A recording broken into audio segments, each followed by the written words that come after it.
Chowdhree's Traveling. Subscribe our YouTube channel and like our Facebook page.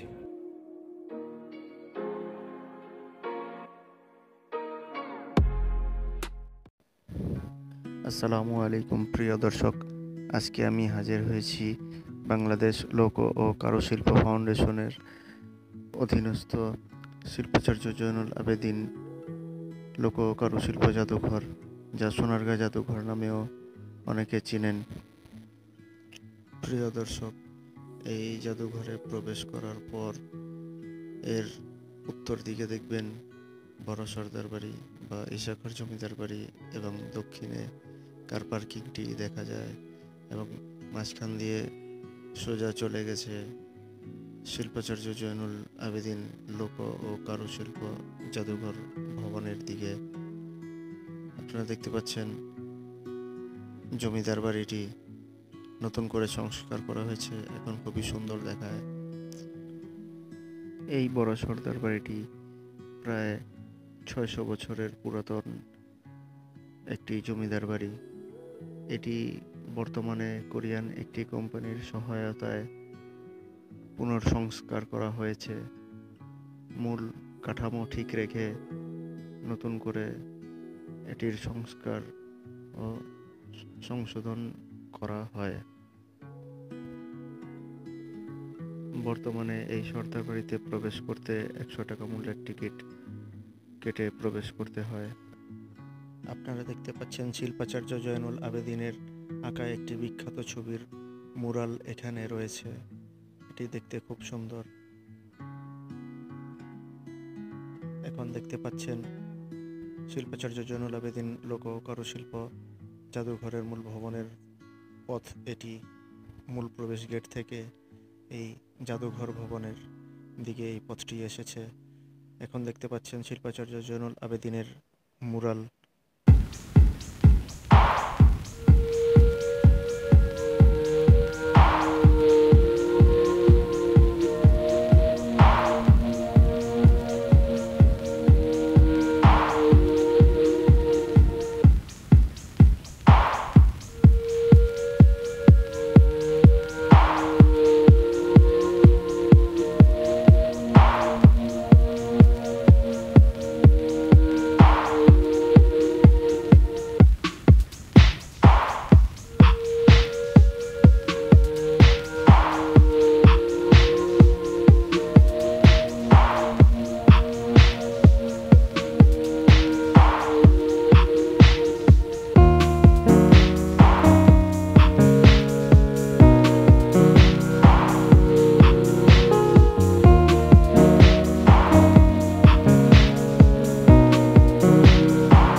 শাড়ির দোকান, বাহারি রঙের প্রচুর পরিমাণে এখানে জামদানি শাড়ি রয়েছে। অনেক দর্শকবৃন্দই এখানে এসে কেনাকাটাও করছেন। ঈদের সময় বলে এখানে বেচা কেনার পরিমাণটাও একটু বেশ ভালোই দেখা যাচ্ছে। অনেক রকমের বাহারি ডিজাইনের শাড়ি রয়েছে এখানে, আপনারা চাইলে এখান থেকে কিনতে পারবেন। জাদুঘর এলাকার মোটামুটি বেশিরভাগ এলাকায় ঘোরা শেষ আমাদের। তো আমরা বের হয়ে যাচ্ছি, আজকের মতো এখানেই শেষ করছি। আসসালামু আলাইকুম।